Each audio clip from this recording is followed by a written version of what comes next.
Welcome to my channel Abhishek chemistry by Abhishek Mahajan.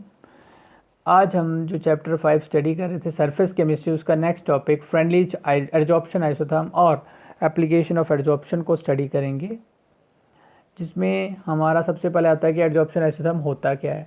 The variation in the amount of gas adsorbed by the adsorbent, वो variation की कितना gas का amount जो adsorb किया गया है किसी एडजॉर्बेंट के द्वारा किसी प्रेशर पर, और टेम्परेचर को अगर फिर हम कांस्टेंट लेके चलें तो उसे हम अलग अलग कर्व के साथ रिप्रेजेंट कर सकते हैं, जिसको हम बोलते हैं एडजॉर्प्शन आइसोथर्म। जिसमें फ्रेंडलीच एडजॉर्प्शन आइसोथर्म क्या था, 1909 में एक जर्मन साइंटिस्ट था फ्रेंडलीच, जिसने प्रोवाइड किया एक एम्पिरिकल रिलेशनशिप किसके बीच में, amount of gas adsorbed by a unit mass of solid, ये कितनी गैस जो है किसी unit mass of solid adsorbent द्वारा एडजॉर्ब की गई, and pressure at particular temperature, जिसको उसने एक्सप्रेस किया एक इक्वेशन से x upon M equal to K into P raise to power 1 upon N से, जहाँ की n जो था वो ग्रेटर देन 1 था। उसने बोला कि x यहाँ क्या है, मास ऑफ गैस एडजॉर्ब और मास m of adsorbent at pressure p, और बोला कि k और n यहाँ कांस्टेंट है जो कि डिपेंड करते हैं किसके ऊपर, नेचर ऑफ एडजॉर्बेंट, एडजॉर्बेंट की नेचर कैसी है, and the gas at a particular temperature. ये रिलेशनशिप जो थी उसको रिप्रेजेंट किया गया in the form of curve, जहाँ मास जो था गैस का एडजॉर्ब पर ग्राम ऑफ द एडजॉर्बेंट, उसको प्लॉट किया गया प्रेशर के साथ।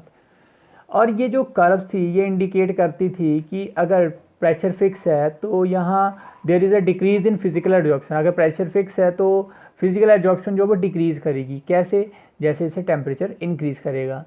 और ये जो कर्व थी ये हमेशा ऐसे लगती थी कि सैचुरेशन को अप्रोच करेगी अगर प्रेशर जो काफ़ी हाई कर दिया जाए। और फिर क्या किया उसने, जो इक्वेशन 1 थी उसको लॉग लेके लिखा, और उसने लिखा log X upon M equal to log K plus 1 upon N log P. उसने यहाँ लॉग के रिलेशन का यूज़ किया, क्योंकि आपने पढ़ रखा है कि जो लॉग होता है, लॉग मल्टीप्लाई के केस में क्या चलता है, उसको हम प्लस लगा के लिख सकते हैं। इसलिए के और पी जो है दोनों मल्टीप्लाई हो रहे थे, तो वो उसने लिख दिया log P plus 1 upon N log K. अगर आप ध्यान से देखें तो p की पावर 1 अपॉन एन है, तो लॉग में एक फॉर्मूला होता है पावर के लिए, log m raise to power n, तो उसमें पावर आगे जाती है, जिसकी वजह से log K plus 1 upon N log p बन गया। ये जो वैलिडिटी ऑफ फ्रेंडली आइसोथर्म थी उसको वेरीफाई करने के लिए उसने एक ग्राफ प्लॉट किया, किसके बीच में, लॉग एक्स अपॉन एम को बाई एक्सिस पर रखा जिसको हम ऑर्डिनेट बोलते हैं, और जो लॉग पी है उसको एक्स एक्सिस पे रखा जिसको हम एब्सिस्सा बोलते हैं। और ये जो ग्राफ था वो एक स्ट्रेट लाइन आ गया, जिसकी वजह से फ्रेंडली आइसोथर्म जो वो वैलिड हो गया, अदरवाइज वो वैलिड नहीं होता। ये आप ग्राफ देख सकते हो। ये जो स्लॉप थी स्ट्रेट लाइन की gives the value of 1 upon N, जो स्लॉप आई लाइन की जिससे हमें वैल्यू का पता चल गया 1 अपॉन एम की। और जो इंटरसेप्ट था बाई एक्सिस पर ओरिजिन से लेकर वहाँ तक का डिस्टेंस, उसको उसने वैल्यू दे दी लॉग के की। Friendly isotherm explain the behaviour of adsorption in approximate manner, approximate value जो होती है एडजॉर्प्शन की वो फ्रेंडली आइसोथर्म से कैलकुलेट कर ली गई थी। जो फैक्टर 1 अपॉन एन था उसकी वैल्यू थी जो वो 0 और 1 के बीच में ही थी। यानी कि अगर हम इक्वेशन 2 ऊपर जो लॉग की फॉर्म में लिखी है वो तभी होल्ड करती है over limited range of pressure when 1 upon N equal to 0। अगर 1 अपॉन एन 0 हो जाए तो एक्स अपॉन एम जो वो कांस्टेंट हो जाता है, यानी कि जो एडजॉर्प्शन है वो प्रेशर के ऊपर डिपेंडेंट ही नहीं रहती, इंडिपेंडेंट हो जाती है प्रेशर के। और अगर 1 अपॉन एन जो वो 1 के बराबर होता है तो एक्स अपॉन एम जो वो डायरेक्टली इक्वल हो जाता है के अपॉन पी के, यानी कि X upon M direct proportional to P, क्योंकि के तो कांस्टेंट है। तो हम बोल सकते हैं कि एडजॉर्प्शन जो वो वेरीज डायरेक्टली किसके ऊपर, प्रेशर के ऊपर डिपेंडेंट रहेगी। तो अगर ये दोनों कंडीशन सपोर्ट कर जाए एक्सपेरिमेंटल रिजल्ट को, तो जो एक्सपेरिमेंटल आइसोथर्म है always seem to approach saturation point को अप्रोच करेगा जब प्रेशर बड़ा ही हाई हो जाएगा। तो this can not be explain by friendly isotherm, high pressure के लिए एक्सप्लेन नहीं कर पाया जिसकी वजह से ये फेल हो गया था। Adsorption from solution phase, adsorption solution phase से कैसे होता है, सॉलिड्स होते हैं जो solids can adsorb solute from solution, और सॉलिड जो हैं वो सॉल्यूशन से भी सोल्यूट को एडजॉर्ब कर सकते हैं। जब हम एक सोल्यूशन एसिडिक एसिड का वाटर में उसको शेक करते हैं किसके साथ, चारकोल के साथ, तो जो पार्ट होता है एसिड का वो एडजॉर्ब कर लिया जाता है किसके द्वारा, चारकोल के द्वारा, और जो कंसंट्रेशन है एसिड की वो क्या करती है, डिक्रीज़ करना शुरू कर देती है सॉल्यूशन में। सिमिलरली अगर हम लिटमस सॉल्यूशन लें, उसको शेक करें चारकोल के साथ, तो वो कलरलेस हो जाता है। तो ये सारे क्या हैं, सॉल्यूशन फेज के एडजॉर्प्शन के एग्जांपल हैं कुछ एक। तो जो following observations have been made in the case of adsorption from solution phases, क्या क्या ऑब्जर्वेशन मिली। एक तो जो एक्सटेंट होता है एडजॉर्प्शन का वो डिक्रीज़ करता है, किसके साथ, अगर टेम्परेचर इंक्रीज़ करे। एक तो एक्सटेंट ऑफ एडजॉर्प्शन इंक्रीजेस, कब इंक्रीज़ करेगा, जब सरफेस एरिया जो एडजॉर्बेंट का बढ़ा दिया जाए। अगर ज़्यादा जगह मिलेगी तो नेचुरल एडजॉर्प्शन भी ज़्यादा फास्टर रेट के साथ होगी।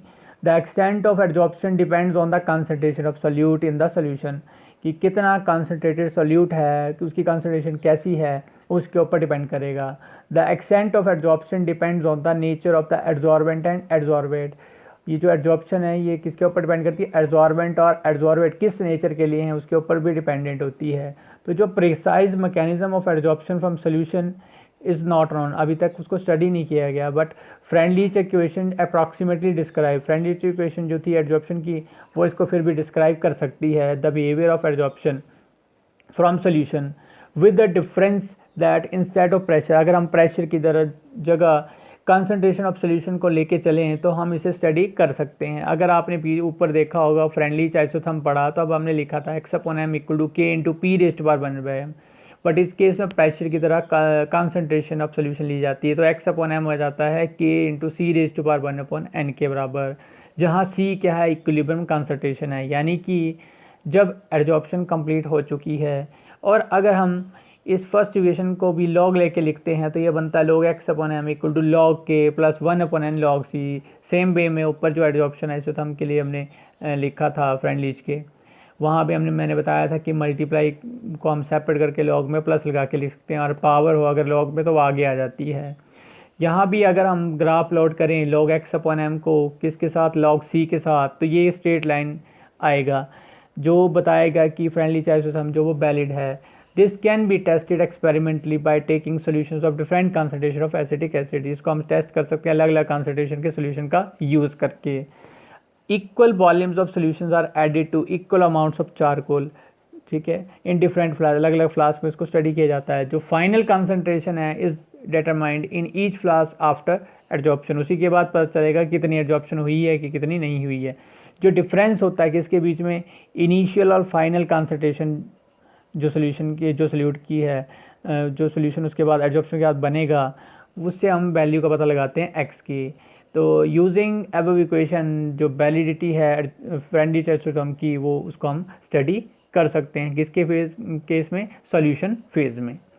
उसके बाद आता है एप्लीकेशंस ऑफ एडजॉर्प्शन, एडजॉर्प्शन का यूज़ कहाँ कहाँ किया जाता है। The phenomenon of adsorption finds A number of applications, कुछ उसमें से कुछ एक बता रखी हैं। जैसे फर्स्ट है प्रोडक्शन ऑफ हाई वैक्यूम, जो रिमेनिंग होते हैं ट्रेसेस ऑफ एयर के, उसको एब्जॉर्ब कर लिया जाता है चारकोल के द्वारा फ्रॉम ए वेसल, ठीक है, जिसको इवैक्यूएट किया गया वैक्यूम पंप से, जिसकी वजह से हम वेरी हाई वैक्यूम को जनरेट कर सकते हैं। गैस मास्क की बात करें तो जो गैस मास्क क्या होता है, एक डिवाइस होता है जो कंसिस्ट किससे बना होता है, एक्टिवेटेड चारकोल और मिक्सचर जो होते हैं एडजॉर्बेंट के, उनसे बना होता है, जिसको हम यूज़ करते हैं ब्रीथिंग के लिए, किस में, कोल माइज में, क्योंकि वो क्या करता है, जो पॉइजनस गैस है उनको एब्जॉर्ब कर लेता है, इसलिए सेफ होता है वो। कंट्रोल ऑफ ह्यूमिडिटी, सिलिका और एल्यूमिनियम जेल्स जो होते हैं उनको हम एज ए एड्जॉर्बेंट यूज़ करते हैं। क्यों, क्योंकि ये क्या करते हैं, एड्जॉर्प्शन की पावर में ज़्यादा होती है और ये ह्यूमिडिटी को क्या करते हैं, रिमूव कर लेते हैं, मॉइस्चर जो होता है एटमॉस्फेयर में उसको रिमूव करने का काम करते हैं और ह्यूमिडिटी को कंट्रोल कर लेते हैं। Remover of colouring matter from solution, animal charcoal का नाम सुना होगा आपने। एनिमल चारकोल रिमूव करता है किसके, कलर को, कलर ऑफ सोल्यूशन, क्योंकि वो जो इम्प्योरिटीज़ प्रेजेंट होती हैं कलर सोल्यूशन में उनको एब्जॉर्ब करने का काम कर लेता है। हेट्रोजीनियस कैटालिसिस में भी इसका यूज़ किया जाता है। कैसे, क्योंकि एड्जॉर्प्शन जो होती है रिएक्टेंट की on the solid surface of catalyst increases the rate of reaction, rate of reaction को वो एकदम से बढ़ा देती है। There are many gases reactions होती हैं जो इंडस्ट्रियल इंपॉर्टेंस इन्वॉल्विंग सॉलिड, जिनमें सॉलिड कैटलिस्ट का यूज़ किया जाता है। जैसे अमोनिया है, मैन्युफैक्चर होती है अमोनिया की using iron as catalyst, manufacture of sulphuric acid by contact process, use of finely divided nickel का यूज़ किया जाता है in the hydrogenation of oils and excellent example, ये सारे के सारे एग्जाम्पल हैं किसके, हेट्रोजेनियस कैटलिस्ट के। Separation of inert gases due to difference in degree, जो एब्जॉर्प्शन की डिग्री है हर गैसेस के लिए अलग होती है, चारकोल हर गैस को जो एब्जॉर्ब करता है वो अलग अलग डिग्री से एब्जॉर्ब करता है, जिसकी वजह से जो मिक्सचर है नॉवल गैस का उसको हम सेपरेटेड कर सकते हैं by absorption on coconut charcoal at different, इसके लिए हम कोकोनट चारकोल का यूज़ करते हैं as a absorbent. In curing disease a number of drugs are used, काफ़ी सारी ड्रग्स यूज़ की जाती हैं to kill germs by getting absorb, जिनकी एब्जॉर्प्शन से हम उन्हें किल कर सकते हैं। एब्जॉर्प्शन इंडिकेटर्स में इनका यूज़ किया जाता है, जैसे surfaces of certain precipitates such है, जैसे silver halide have the property of absorbing some dyes, वो उस डाइज को एब्जॉर्ब कर सकती है, जैसे फ्लोरेसिन या यूसिन है उसको एब्जॉर्ब करने की टेंडेंसी होती है उसकी, and thereby producing a characteristic colour at the end point, जिसकी वजह से कलर जो है वो कैरेक्टरिस्टिक्स कलर दे जाती हैं, मतलब एब्जॉर्ब कर लेती हैं तो कलर को चेंज करने का कैरेक्टर रखती हैं वो। तो ये कुछ एक सारी जो एप्लीकेशन है एब्जॉर्प्शन का जो हम डेली लाइफ में यूज़ करते हैं और इम्पोर्टेंट एप्लीकेशंस हैं। तो आज हमने जो एब्जॉर्प्शन आइसोथर्म है उसको स्टडी किया, जिसमें हमने फ्रेंडली आइसोथर्म को स्टडी किया और सॉल्यूशन फेज़ में उसे स्टडी किया, और कुछ एक एप्लीकेशन जो है एब्जॉर्प्शन की उनको स्टडी किया। अब जो नेक्स्ट लेक्चर होगा हमारा उसमें हम कैटलिसिस के बारे में स्टडी करेंगे, किस तरह से कैटलिसिस प्रोसेस टेक प्लेस करती है, हेट्रोजेनियस कैटलिसिस क्या होती है, होमोजेनियस कैटलिसिस क्या होती है। तो थैंक्स फॉर वॉचिंग।